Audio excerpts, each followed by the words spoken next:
Here we go.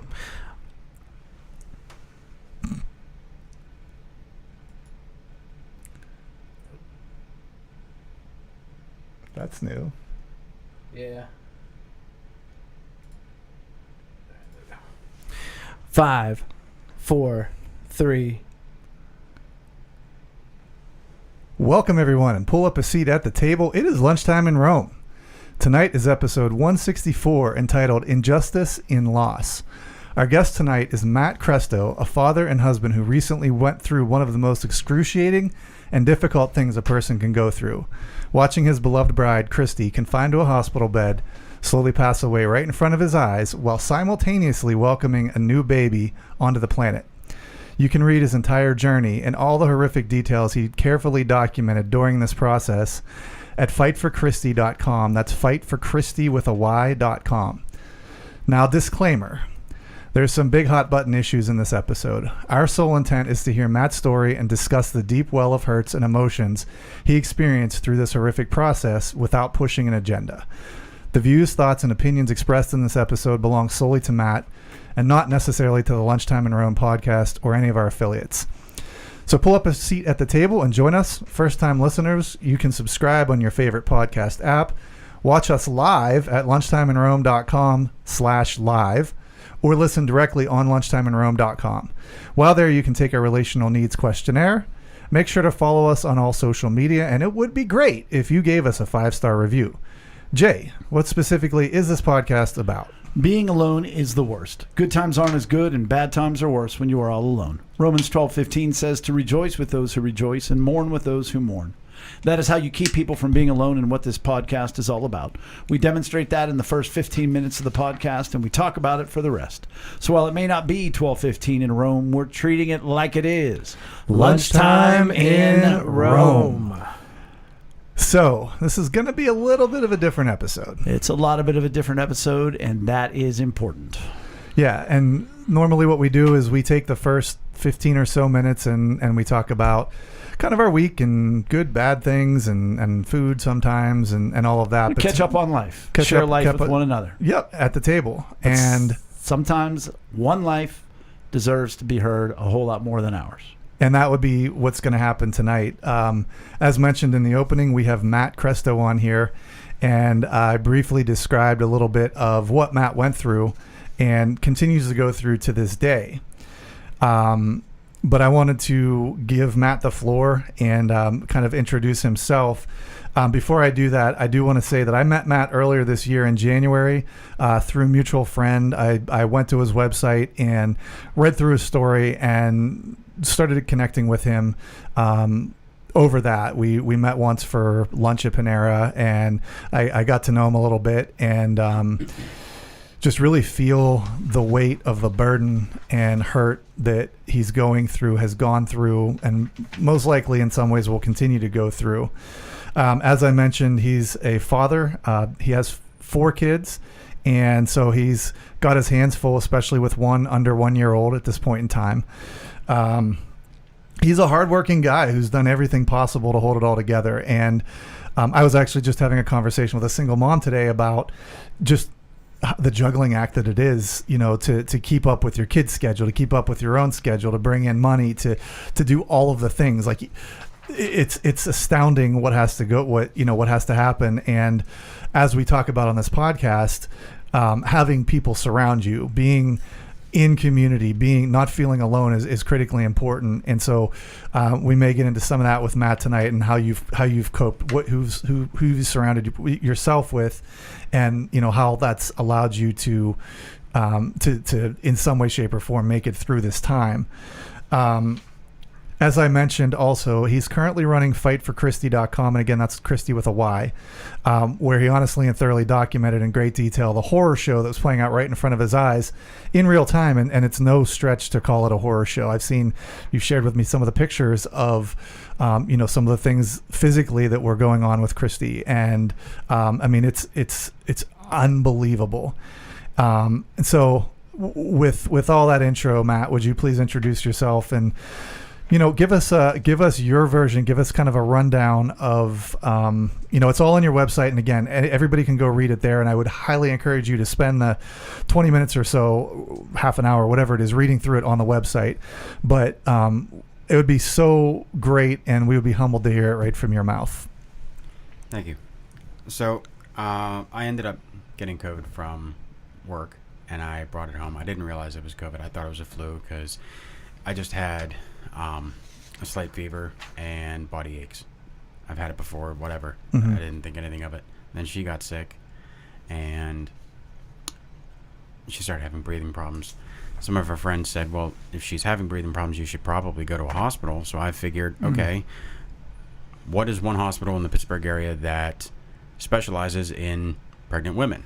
Because she's 8 months pregnant at this point, or 36 weeks, yeah. 36 weeks. Yeah, so she was 36 weeks pregnant. Mm-hmm. So everyone said McGee. So we took the trip down to McGee. And That's where I was born. Yeah, they immediately took her into the OB-ICU. And, of course, they did a COVID test, and she came up positive. Mm-hmm. And right away they, gave her some oxygen. And were asking her, they asked if she was vaccinated. Whatever. No. At the time when she was pregnant, it wasn't something that was allowed. They didn't recommend it for pregnant women. Mm-hmm. So they gave her some antibiotics, I think, or something. I can't remember exactly. But they didn't really offer much in the way of treatment. I knew to ask about monoclonal antibodies and convalescent plasma, and they said, well, those don't work here. Mm-hmm. It's early in the podcast. I'm already mad. Yeah.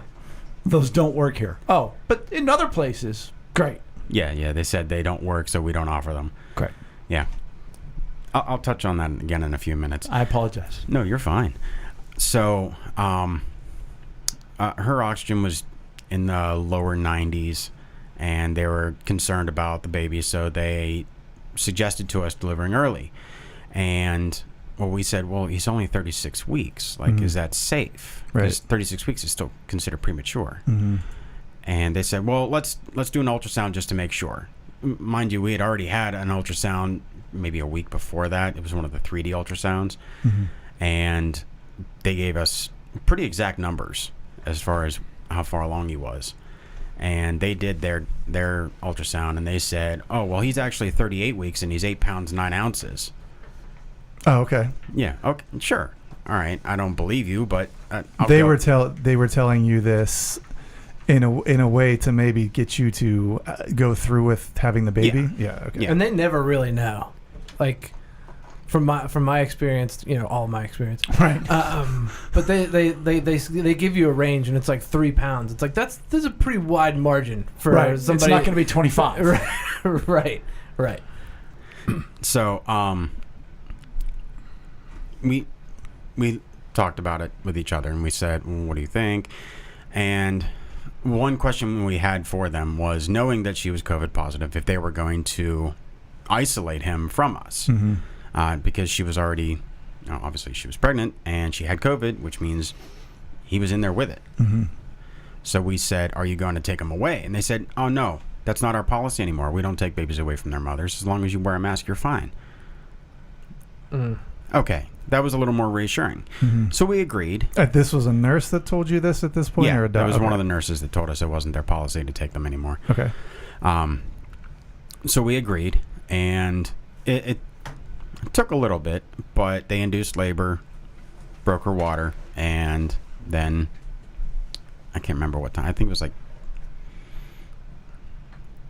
maybe 2 o'clock in the morning, something like that, on the 10th. So you had just been in the hospital for maybe how many, like a day at this point, or less than just a day? Okay. Yeah, just a day at this point. They delivered him, and I took one look at him, and I looked at her, and I said, there's no way in the world that he's 38 weeks. Mm-hmm. And he's definitely not an almost 9-pound baby. Mm-hmm. She got to hold him for about 10 minutes. Mm-hmm. I held him for about 5. And then they put him in that little bassinet-looking thing with the heat lamp. Mm-hmm. And 2 hours later, finally, someone from the pediatric staff came down to examine him. Wow. And they said, oh, yeah, he's 36 weeks. 6 pounds 5 ounces.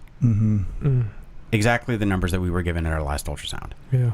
So now we're already pissed off because they overestimated on purpose. And this, you definitely had that sense that that was a manipulation. Yeah. Oh yeah. So I believe it was on the 12th, I think, they moved her up to the adult ICU, and we had yet to see him at this point. They took him to the NICU for observation, and we still had yet to see him. And as soon as we got up there, my first question to, I think it was one of the male nurses, I said, when can we see our son? And he said, let me find out. 5 minutes later or so, he comes back and says, you can't see your son. I said, why not? And they said, because your wife's COVID positive. You can't be around him. I said, excuse me, that's not what we were told downstairs. Downstairs, they said, we don't take babies away anymore. And this nurse or doctor, whoever, said, well, I'm sorry, that's our policy. Like, she's COVID positive. She can't be around him. I said, well, can I go down and see him at least? No, you can't. Why? Because you're around her and you're now exposed, so you can't go see him for 14 days. I'm like, whoa, wait, 14 days? What do you mean I can't see my son for 14 days? Yeah, you've been around your wife. So you have to go home and isolate yourself for 14 days. And then you can come back and see your son. No. No. Yeah. I'm not leaving my wife's side. Yeah, that's crazy. I already had a bad taste in my mouth from this hospital at this point, and them telling me I would have to leave? No, not a chance. Yeah, so this is about 2 days in. You've been there for about 2 days at this point. At this 2 or 3? Like 3 days. Okay. Yeah, I think it was 3 days. And you've held your son for 5 minutes, and your wife's held your son for 10 minutes. Yeah. Okay. And I also think it's important because I just checked, on your story. This is October of 21. October 21. This isn't April of 2020 Right. when nobody knows what's going on. This is not that long ago. Right, but my point is it's also a year and a half into it. Yeah. Yeah. Where we kind of know what's going on. Right. We know what it is. Exactly my point. Like, right. Yeah. Yep. So I told them, no, I'm not leaving. And magically 3 days later, they said, you can come pick up your son now. And I was like, what do you mean I can come pick him up? You just told me I had to quarantine away from him for 14 days. And they said, no, you had to quarantine from your wife. Okay, well, I'm still here. Why are you saying I can come pick him up now? It was dangerous for him to be around us then. Why is it not dangerous now? Well, you can't bring him upstairs. You have to leave. So you leave your wife's side. The decision that they're giving is you leave your wife's side, get your son, and then you leave the hospital, and you can't come back for 14 days ish, whatever. No, they just pretty much said he's good to go home. Okay. They didn't even tell you after you that. can't come back. Yeah. Okay. Yeah. He's good to go. You can get rid of him now. So. Okay. So you couldn't visit him in the hospital, but you can take him home. Yeah.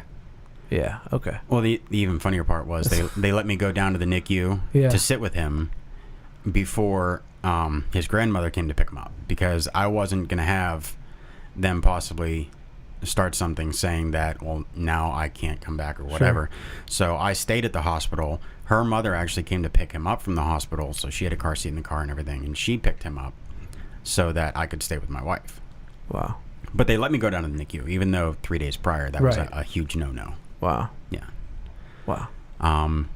Down in the OB-ICU, I didn't wear a mask at all.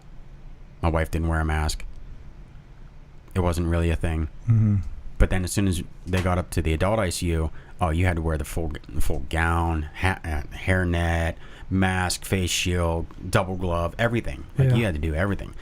I don't understand why, when they know that they had a COVID positive patient, why it mattered either way. If you're going to at least be consistent about it. Sure.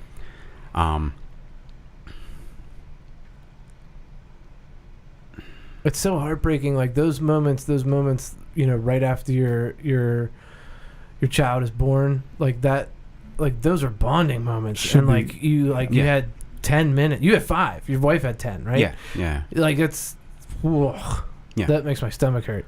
I kept on asking when he would be allowed to come back to the hospital to see her. And they kept on giving me the runaround, giving me different dates, different time lengths. Well, and you'd wanted to do breastfeeding and everything, and obviously absolutely. Your wife should be bonding with him. Right. Yeah. At first it was 14 days. Then they said, 21 days. And then they said 21 days from a positive test. And then they went back and said, 20 days from start of symptoms. So they were all over the place. Yeah. Well, finally, they had given me a hard date when I could bring him in. And I didn't tell her because I'd already seen what, being isolated from her son had already done to her. And there were other things that happened, like when she was on the BiPAP mask, eventually she progressed from just oxygen to a BiPAP. And one of the respiratory therapists really did a bad job one day, and her oxygen tanked like the entire day. She was in the low 80s all day long. Healthy oxygen's like 100%, and that, like, is that what the scale is? Just below 95, that's when they consider it to be needing extra oxygen. Okay. And so her oxygen went down into the 80s. Yeah, low 80s. All because this girl left her mask real loose. It was leaking all over the place. And when they would switch her back and forth for meals, going between the mask and just the cannula in her nose, everyone else would turn the heater on so that it didn't freeze the inside of her nose. Well, this girl refused to do it. Refused to do it? Yeah, refused to do it. She said, that's not what we do. I said, everyone else, including your boss, has done this. You're going to do this. And she argued with me, and eventually I had to scream at her and tell her to get out. My goodness. So wait, let me just again make the timeline. So your son's gone with your mother-in-law. And at this point it's just you and Christy, and she's starting to deteriorate a little bit. Now, I would imagine going into the hospital, you said we chose McGee because we thought if there's a place in Pittsburgh that's going to care for her, this would be the place to do it. Right. You're going in there with, all right, we're going to bang this thing out. We might be in and out in 3 days. And all of a sudden things start to really take a really bad turn. Basically, yeah. Yeah. Something I forgot was the evening that they told me that I couldn't see my son. One of the nurses came in at 9:00 and said, "You're going to have to go home now because visiting hours are over." And I said, "There's no way in hell I'm leaving. Like, you can't possibly do anything to make me leave." And she said, "Well, I'll go get the administrator on duty and they can explain to you why you have to leave." I said, "You go right ahead. Send them in." And I was expecting, an actual fight with administration. And this was probably the only good thing that the administration at that hospital did. The AOD walked in at around 9:45 and said, "So, are you all ready to go?" And I said, "What do you mean?" She said, "You have pillow, blankets, whatever you need." I was like, this is a very different conversation than I was left with a little bit ago. So you're going to have to run that by me again. She said, "I'm not sending you home. I can't send you home. You're allowed to stay as long as you want." Like I said, that's probably about the only good thing that they did. Yeah. But even in that, the erosion of truth, because the truth is I have to go. Oh, the truth is I'm welcome to stay. The truth is I can have my kid. The truth is you can't have your kid. Right. There's nothing. And it's early in your story. Yeah. And I can trust nobody, and there is nothing that I can have any amount of peace in knowing. Right. And it's not like the stakes are small. These are huge stakes. Yeah. Yeah. So the ICU director, for whatever reason, actually, the ICU director was downstairs when my wife was delivering, and then also talked to us upstairs in her room. And even from the get-go, before we delivered, he was pushing for her to go on a ventilator. He said she needs to go on a ventilator. And so very early on, they already kind of determined. Like day one, right like that. She needs a ventilator. And a ventilator really is like a last resort. Yeah. Most people don't make it off. And at that point, we've learned that They're not the best. They don't really work. Right. Yeah. They work opposite. Yeah. I can't even remember where I was now. You were staying the night, and then the Right. director said they couldn't send you home. Right. So we had talks with the ICU director, and he just kept on pushing the ventilator, and we kept on saying, no, this is not what we want. She doesn't need a ventilator. Just, I literally had to keep on saying, I want you to treat her symptoms, not what you think she has, but treat her symptoms. And I asked them about all kind of different treatments, and his answer every single time was, that won't cure COVID. Just everything was, that won't cure COVID. A ventilator will. That was his fixated point, and the ventilator is going to cure COVID. Right. Okay. They refused any kind of vitamin supplement. They wouldn't give her vitamins. They wouldn't give her anything. They wouldn't give her. I'm surprised they even let her eat. But they refused any kind of supplements. They refused. He didn't even want to give her an inhaler, and she was asthmatic. You have someone who has a lung problem that's also asthmatic, and you don't even want to give them an inhaler. Like, I'm no doctor, but I think it would make sense if someone who has asthma is having a problem breathing. Right. Uses an inhaler outside of the hospital. Yes. Well, in hospitals, I've gone to hospitals for breathing treatments when I cannot breathe because I used to have asthma. Maybe they should have given her a breathing treatment. Well, I finally had to. I demanded to see a pulmonologist, and I had to demand it 3 times before they finally brought me. That's one. a lung doctor. Yes. Yeah. I had to demand a consult with them 3 times. The first 2 times, the nurse said, well, this doctor is a pulmonologist. I said, no, he's the ICU director. I don't care what he is versed in. I don't care how well versed he is in that. That's not his title. I want to speak to a pulmonologist. So finally, they brought me a pulmonologist, and the pulmonologist said, well, yeah, you're right. Okay, she has asthma, so we'll give her breathing treatments. I don't see what the big deal is. So they started doing that. And didn't at one point the ICU main guy that you're talking about say, well, the pulmonologist is my buddy. He's going to agree with me? Yeah. He said that, well, the pulmonologist is my best friend. He's going to agree with me. Well, oops. I guess not. Yeah. And so, Matt, at this point in time, like, who are you talking to outside of the hospital? Like, what family, what friends? Like, you're a lone soldier inside, but is there anybody that you're talking to as this happens? Yeah. Actually, her mother, who still works for UPMC, is a nurse at the hospital that she works at. And she kept on telling me, this isn't right, this isn't right, this isn't right, and saying that her little podunk hospital would have taken better care of her. Even from early on, said none of this is right. They gave her monoclonal antibodies at her hospital. When she had COVID. Yeah, when she had COVID. And she had it back in May of 20. Or 21. Yeah. Earlier. Yeah. Yeah, May of the same year. And so she was really instrumental in being there for you and helping you out in the process. Yeah. Her and some of my other friends that were good friends with Christy. My one friend, Amy, she actually was feeding me a lot of research about different treatments and stuff. And, I mean, she found stuff that actually came off the NIH website, which NIH is who everyone bases their protocols off of, right? So I handed these studies to the doctors at McGee, and they said, that's not part of protocol, that's not going to work, it's not going to cure COVID. And I'm like, do you not see the letterhead at the top of it? Like, it's from the NIH. This is one of the people who you guys say that you base your decisions off of, and you're saying it's not going to work. I had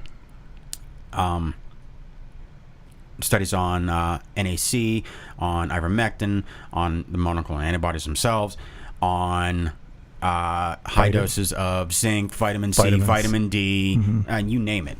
I handed them, literally, I had the patient relations person, I had her print everything So she saw everything. Mm-hmm. She handed them to me, and then I handed them to the doctors. Mm-hmm.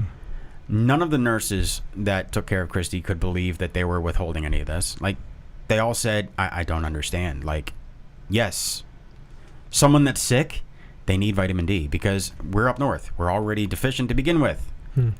And when you're sick and postpartum, you're really depleted of everything. Mm-hmm. They refused. They said no. Talk a little bit about how Christy's doing at this point. Is she lucid? Is she able to, are you carrying conversations? And then where did that start to go south? I mean, you had mentioned the, her breathing, her numbers going way down. Talk a little bit about her and, how she was doing through all of this. So before she ended up on the ventilator, because eventually they did force it on her, she had good days, she had bad days. Mm-hmm. And she was carrying on full conversations. She had no problem. Mm-hmm. She was very vocal about how she felt. Mm-hmm. Rightfully so. Yeah. And she, for the most part, seemed to be improving. Like Mm-hmm. her oxygen saturation was getting better. And, once she got over the bad day with the one respiratory therapist, everything seemed okay. Mm-hmm. Nothing alarming. I ended up having to take two of the boys to a well check. So I had to leave the hospital overnight, and the next day after their appointment, well, actually the next evening after their appointment, I did a video chat with her. Mm-hmm. And even through the BiPAP mask, she was able to carry on a full-blown conversation. She was calm. About when was this timeline? October 25th. Okay, so she went in early October, and then, so she's been in there the better part of a month at this point. Right. Okay. So that was October 25th. And, she said goodnight to the boys, goodnight to me, like I said, we had a full-blown conversation. Right. She wasn't sedated or anything. Mm-hmm. And before I left the hospital, I had talked to the nursing staff, and I said she has severe anxiety. Like, she already is freaking out that I'm leaving to begin with. Mm-hmm. I said, if she has an anxiety attack, give her something. Her milk supply is already dried up, so there's no chance of her giving any milk to her son anyways. So that's completely off the table. So if she gets in that situation, give her something to calm her down so that it doesn't make it worse. Mm-hmm. And Christy agreed to it. Normally she would be opposed to it, but she understood. Because and of she the agreed. circumstances, yeah. Right. And I woke up at 8 o'clock in the morning to a missed call from the hospital from 7:30, and I called back in, and they said, we had to ventilate your wife. And I said, why? So you stepped out of the hospital Yeah. for the night. Yeah. It ended up being 2 nights. I left so that I could be there to take the boys to go to their appointment, and then that evening we still stayed at the house, and then in the morning I was going back to the hospital. So they said, well, she had a bad panic attack and she hyperventilated and she went into hypoxia, and they said her oxygen dropped down into the 20% range. Wow. I said, well, how the hell did that happen? They said, well, around 7 o'clock in the morning she started to hyperventilate. And I said, so no one paid attention to the fact that she was having a panic attack? Okay. Even though you had specifically said what Yeah. you said and instructed them to do what you said. Yeah. Yeah. So they put her on a ventilator, fully sedated. Sedated and paralyzed. They gave her a paralytic so that she wouldn't try to breathe at all. The machine was doing all the work for her. And she was, face down, and I walk in the room, and there's my wife with a tube. Face down? Yeah, prone on her stomach. Oh, okay. And there's my wife with a tube hanging out of her throat or out of her mouth. And, I'm left with no one to talk to at that point. Jeez. Yeah. So I started basically questioning everything that they were doing. And they ended up leaving her on her stomach for 9 days straight.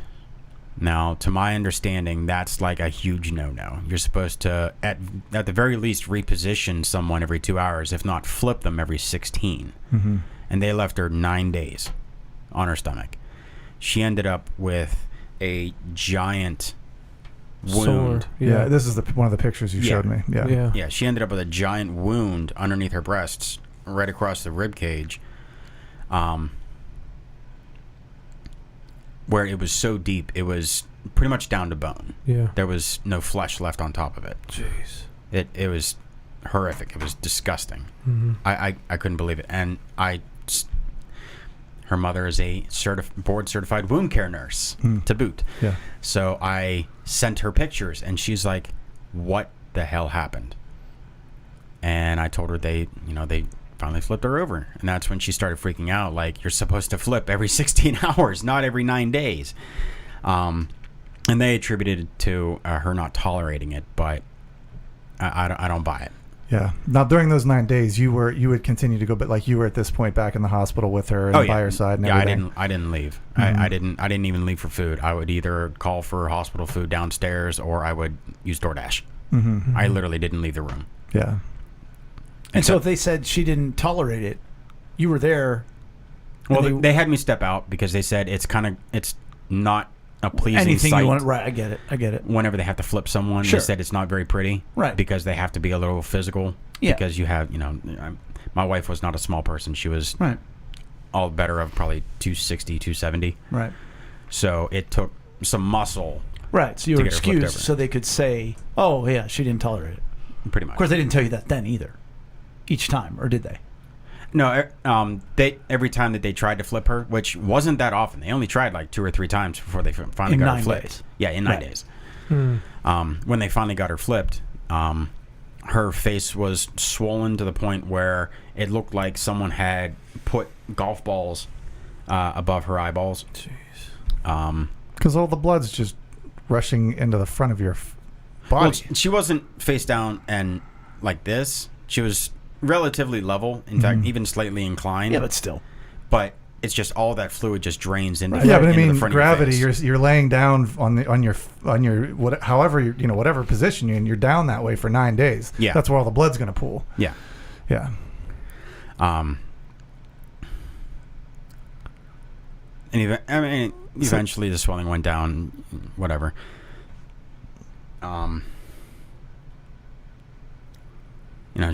Again, she had good days, bad days. Her oxygen saturation would, fluctuate from day to day. There were some days where she was all the way up to like 98, 99%. Mm-hmm. And they started trying to they said that they were backing down the amount of oxygen that they give her instead of the pressure that they give her. Through the ventilator. Yeah. Yeah. Which I would think that you would want it the other way around, but they thought differently. It was early November at this point that I decided I was going to make the website Fight for Christy. And I literally did everything. I registered a business, created the entire website, all from the hospital room. Mm-hmm. And that's when I started doing daily updates and stuff. Mm-hmm. And she eventually got to the point where she was starting to wake up a little bit. They were turning down some of the sedation.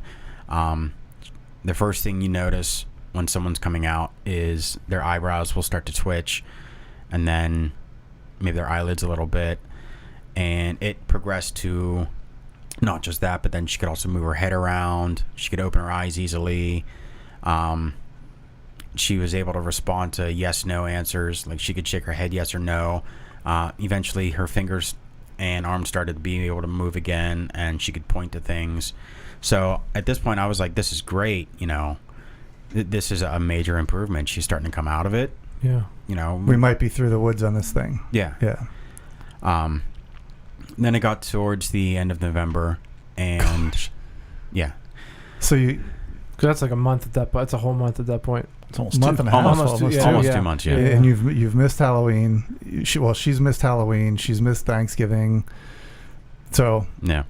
So right around Thanksgiving time, that's when she really started to show improvements. And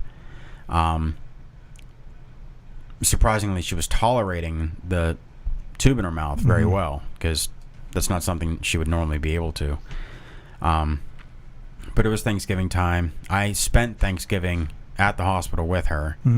And then the next day, before I get to that, I should backtrack a little bit. One of the nurses knew about the website. This is one of the good nurses. Knew about the website and was talking to me about it and stuff, and informed me that the unit director, not the ICU director, but the basically the head nurse, caught wind of the website and sent out a mass email to the entire ICU staff. The entire ICU staff, including people who had nothing to do with her care. Saying that, the hospital is aware of it. Don't comment on it. Don't share it. Don't talk about it with me or anyone else. Basically completely ignore it, pretend it doesn't exist. And once I knew that they knew, and I figured that they probably didn't know that they knew, I figured they'd be on their best behavior because they know I'm watching them, because I detail every single thing that happens. Yes, you should, at this point especially. Yeah. I figured that they would be on their best behavior, that we're out of the woods, she can come home soonish, Right. and no one's going to screw up. Last time I ever make that mistake. So Black Friday, I talked to Christy and I said, I'm going to go up to your mom's house, and she wants me to come up for Thanksgiving, so we'll have a late Thanksgiving. You're going to be okay. They know that I'm watching them. You're safe. Everything is going to be fine. So I left, and I took the opportunity, since I was up there for the weekend, to go hunting, because right after Black Friday, that's season opener for deer season. Right. I was out in the woods on Sunday, and I decided to call into the hospital. I'd called in on Saturday too, just to see how everything was going. They didn't really update me much. They didn't have much to say. So I called in on Sunday at 9 o'clock in the morning, and I said, I just want to see how my wife's doing. Can I talk to the nurse? And she put me on hold for a second, came back and said, nurse is busy right now. She'll call you back later. She's with another patient. Okay. All right. That's fine. A few hours go by, and I hadn't heard anything. Well, her mom actually calls me and says, hey, I got a missed call from the hospital. Maybe you should call them. And I looked at my phone. I'm like, I don't have a missed call. Why'd they call her? Right. So I call back in, and she puts a nurse on the phone, and the nurse says, oh, she had a pneumothorax. She blew a hole in her lung. I was like, that's not good, right? No, not really. Should I be coming back now? Do I need to stop what I'm doing and leave? No, just hang tight. We'll let you know how things go. Okay. So now I'm concerned. Yeah. 3 or 4 hours later, I get another phone call from the hospital, and they said, you need to come back now. And I was like, okay, why? And they said, your wife coded for 15 minutes. Oh my goodness. I'm like, you gotta be kidding me, right? And I wasn't in the state of mind to drive myself there, so Sure. Her sister brought me down to the hospital.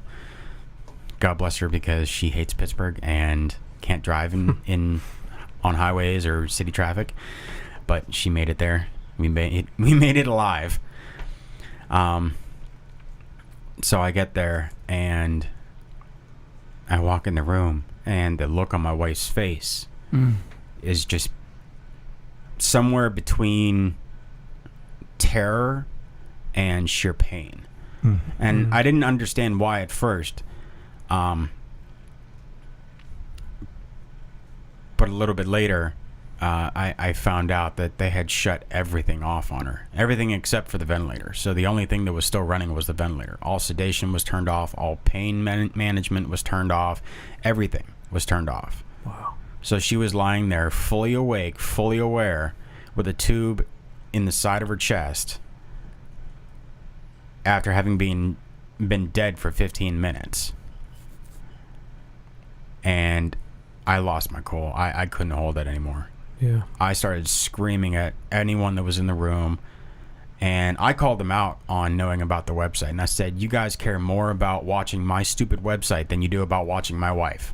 Mm-hmm. And finally, I was able to get them to turn stuff back on so that she would at least not be in pain. Yeah. Agony, I'm sure. Yeah.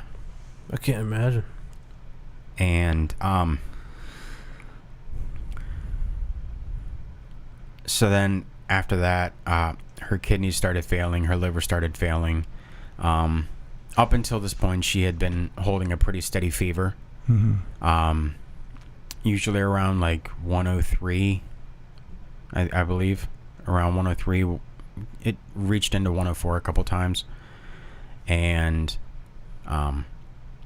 it went from being a fever to hypothermia. Her body was shutting down. Mm-hmm. So, I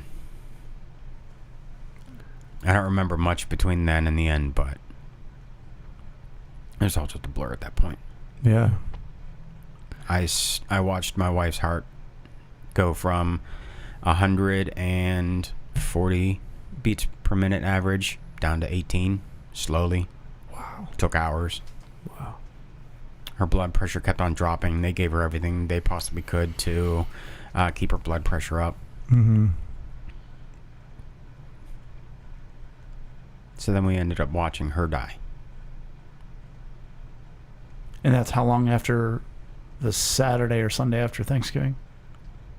Only a couple days. A couple days. It was into December, right? Like December 1st, she yeah. died December 1st, yeah. Yeah. So she went in beginning of October, died December 1st.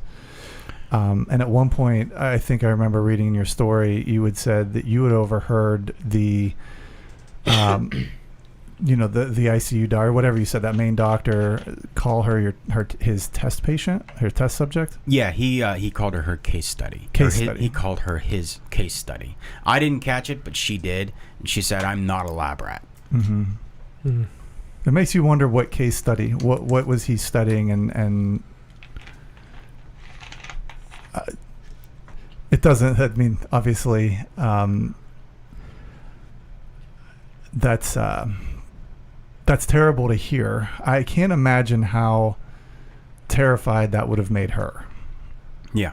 Lying there, and at this point she had the ventilator in, or was this pre-ventilator when she heard that? She heard that before the ventilator. Oh, okay. Yeah, that was like ventilator. That was like after the first day or two that she was upstairs in the adult ICU. We had tried to see about getting her transferred out because one of the things that they said she may qualify for was ECMO.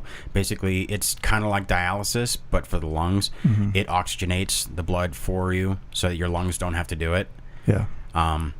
Which we were okay with that idea because at that point she was already ventilated.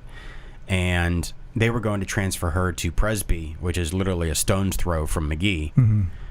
And they said that she didn't qualify because she was too big. Whatever. Okay. So I had talked to them about trying to transfer her out to another hospital just to see if maybe she could get better care somewhere else. Yeah, absolutely. Because, she's my wife. I want the best I possibly can get her. Right. And they said, well, she's too sick to leave. You can't take her anywhere. And then finally, when I raised enough stink about not liking the ICU director and not agreeing with how he was handling her case, they actually cornered us in it was myself, her sister, and her mother. They cornered us in what was supposed to be a family meeting and basically said, he is the ICU director and you will deal with him. we've requested other doctors. Like, we wanted a second opinion. They said, Right. no. You're looking for all your options. Yeah. Right. They said, he is the ICU director. There's no one else. Mm-hmm. You either deal with him or you get out. And I said, but you just told me a little bit ago that we can't transfer her out. She won't make the trip. Mm-hmm. Well, you can transfer her out. That's fine. But you have to find your own bed somewhere else. What? Oh, so you won't even help us with the transfer? No. You have to find your own bed. You have to call hospitals and find your own bed. And then you have to arrange the transport. And I said, okay, well, what about Presby right up the street? Oh, no, you can't take her to any other UPMC facility. You have to take her outside of UPMC. So you're telling me that the place that was going to be okay for her to go to for this ECMO, we can't even take her to. Well, no. If you want to leave UPMC, you have to leave all UPMC. Wow. And I wish I wouldn't have asked prior to having the conversation. I was going to record it because I knew where things were headed. Yeah. And I asked them if they'd be okay with it. I inferred that they shouldn't have a problem with me recording it. Yeah. And they said no. Right. So then I couldn't. But, yeah, just there, so many things went wrong in that hospital. And I just really hope no one else ever has to go through it. Yeah. So obviously there's a problem with protocol or communication. Oh, yeah. How do you fix a system like that? That's a good question. Yeah. I mean, this is just my opinion, but protocols don't work. They're killing people. They're not helping anybody. I mean, the stats prove that if you go to a hospital with COVID and they put you on a ventilator, you have a better chance of making it out alive by not going there than you do being on a ventilator. Mm-hmm. Some of the people that I've talked to, I can't remember what hospital she works at, but she's a nurse, and she said that out of the 10 cases that she could think of right off the top of her head where someone was on a ventilator with COVID, only one person survived. Wow. And that's an anecdotal story, but that's one person's story firsthand. Yeah.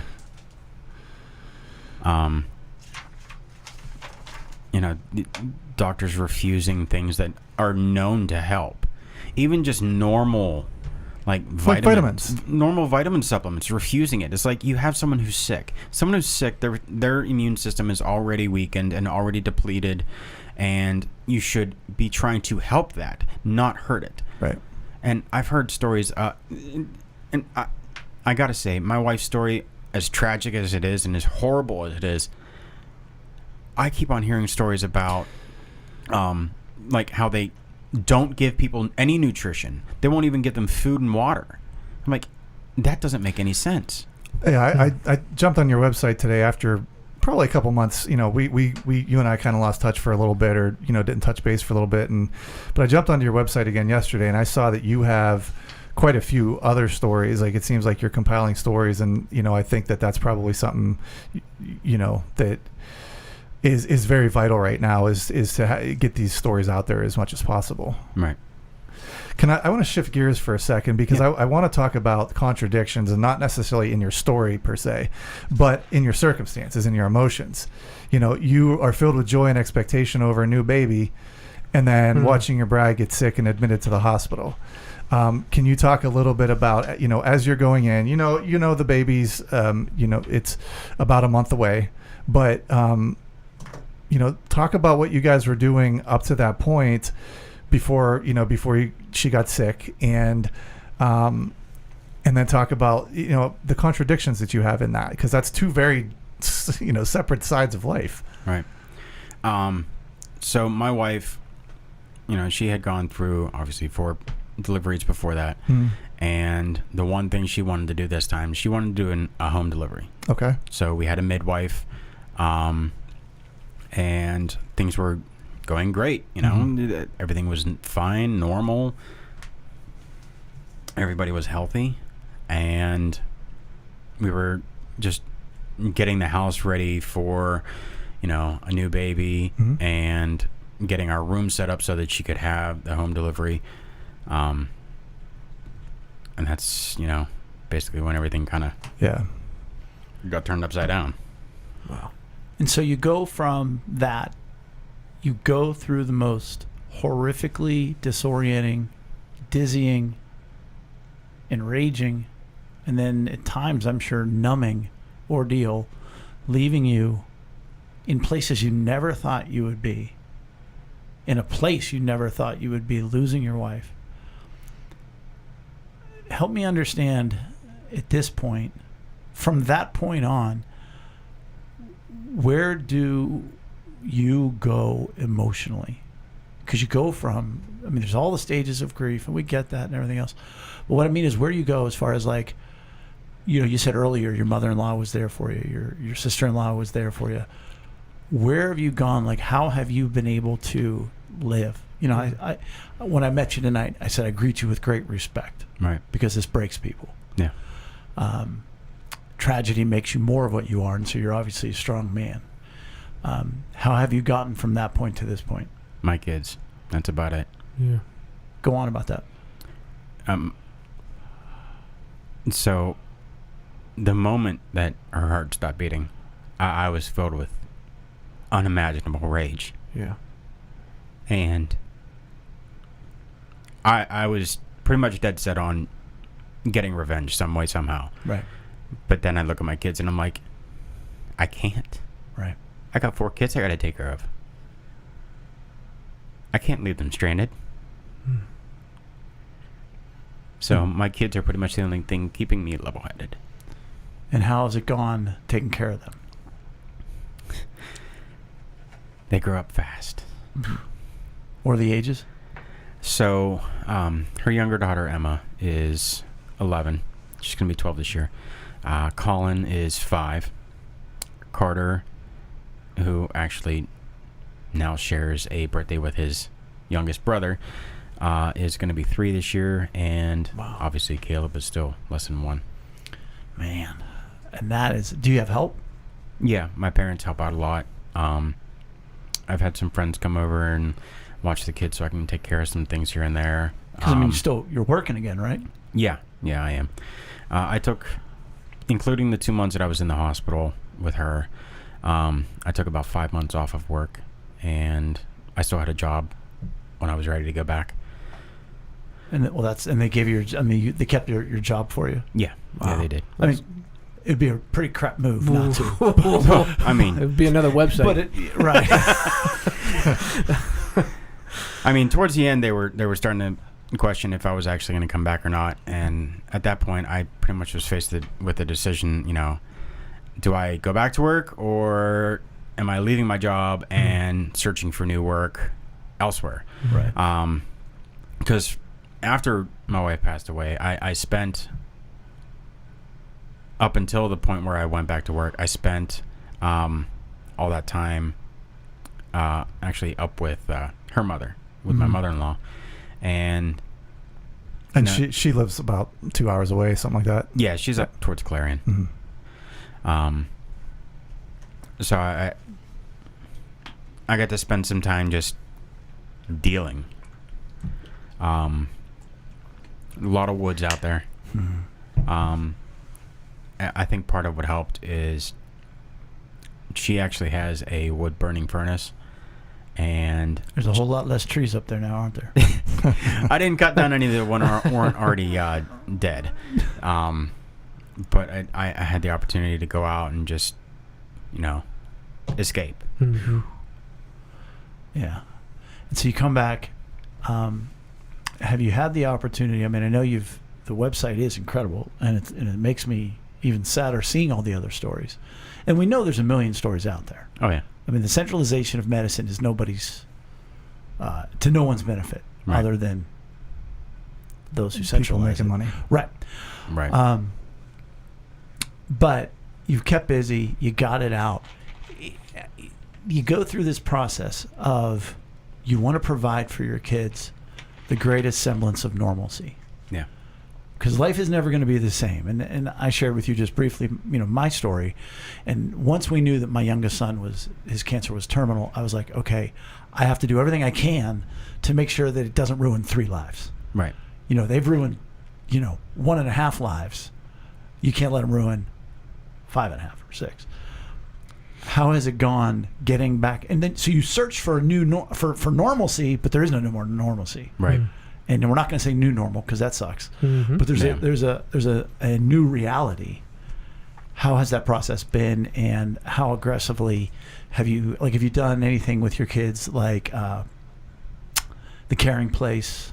Do you know about the Caring Place for grief? It's run by Highmark, which it's a bonus. It's not a UPMC facility. Yeah. But it's just a place where both adults and children who have experienced loss can go. They can go and get to work things out. Right. How's it been just to stab? I mean, because you're... Well, unfortunately, because of work, I haven't been able to do things outside of just normal everyday right, stuff. I'm just getting by. Yeah, I haven't gotten a chance to get back to church yet, which I need to do. Depends on the church. Cornerstone. It's okay. Yeah. It's a good church. I'll give you a thumbs up on that. All right. Yeah, just... So you're just hitting the ground, just doing what you can. Yeah. Right. And how has, in this time period, obviously you've had some people really come alongside you, but you are now, 7 months removed, right? Yeah. 7-8 months.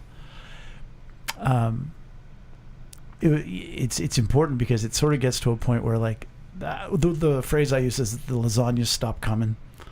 That in the first few days, everybody's there, and then you get to a point and it's like, they're not there as much, and people move on. Do you still have that support around you? Is it immediately family? Do you have those friends? Do you have enough to get by? I do.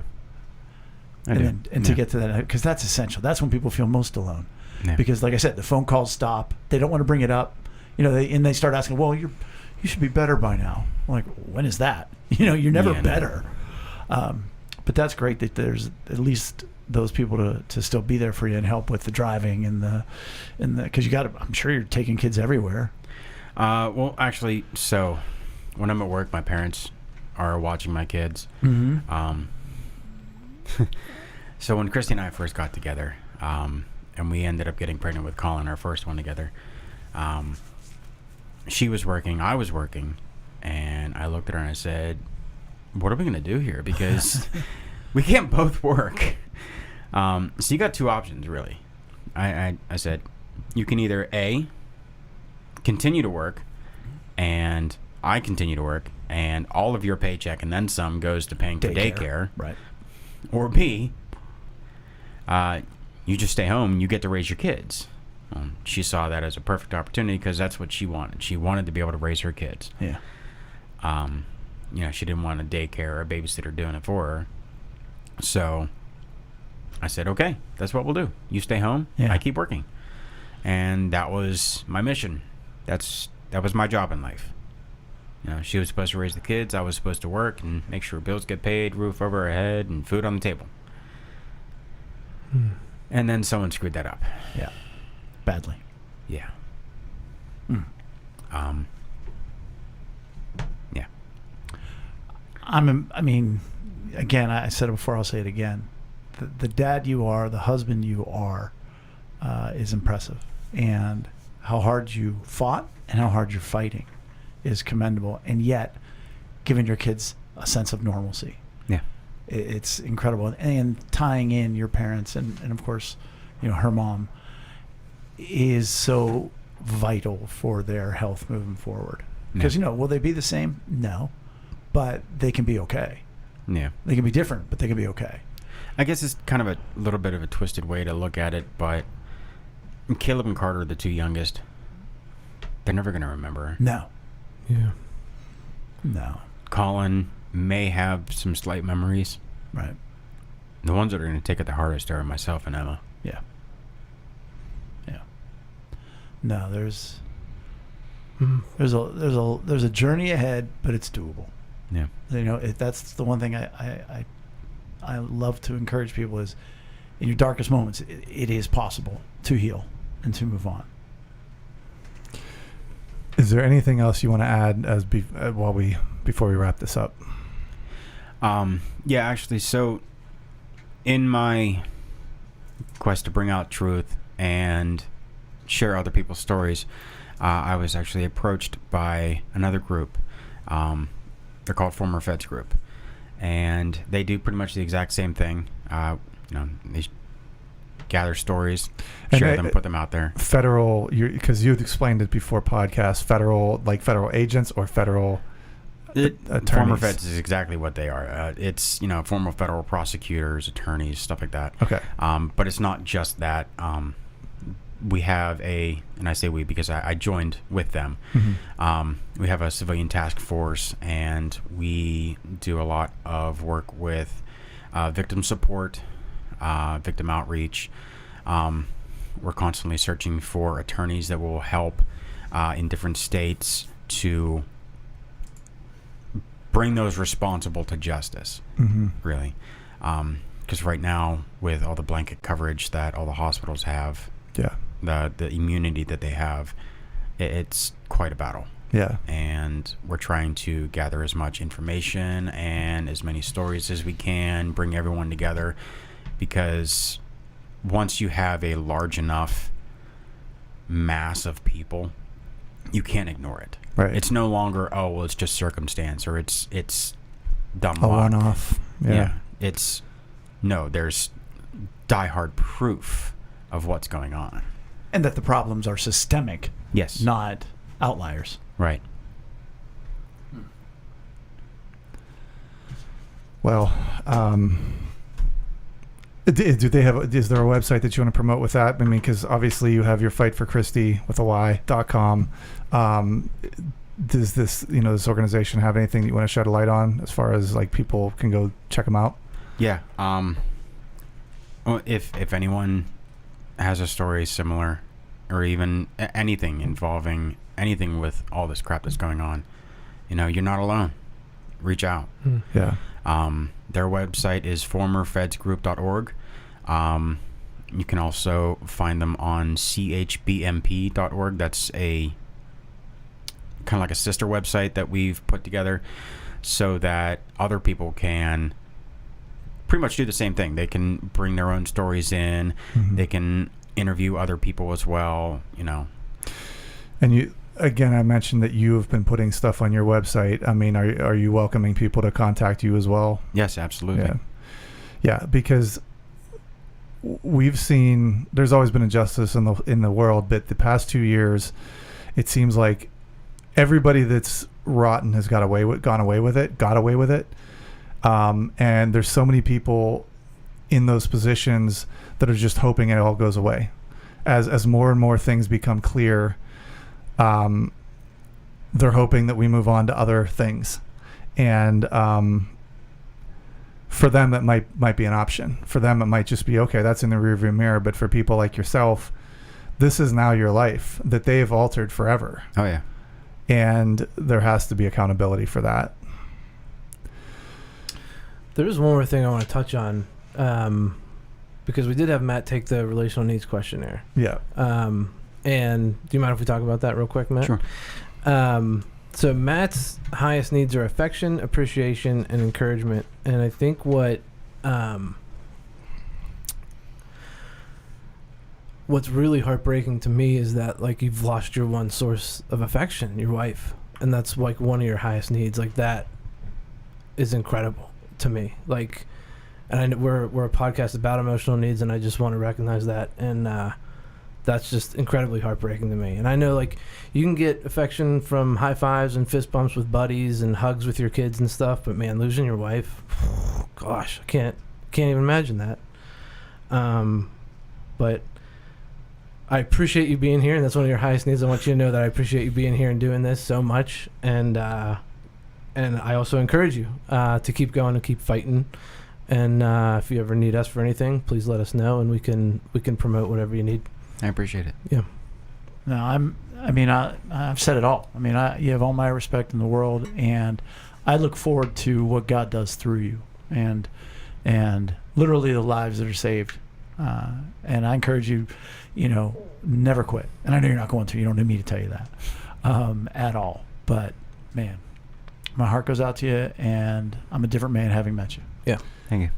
And I want to take the time to just thank you for making the trip over here. I mean, you're coming from Export, but it's not super far. But taking the time out of everything else that's going on for continuing to dialogue with me, to be open. We talk about being open, honest, and vulnerable, and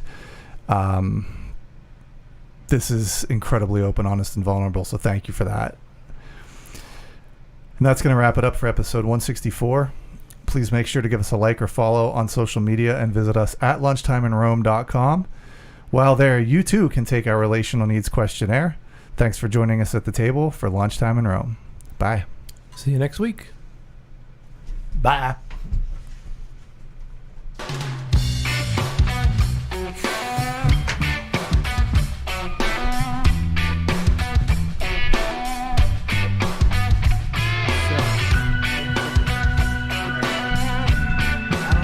What happened? But here is, I'm not saying I'm awesome, but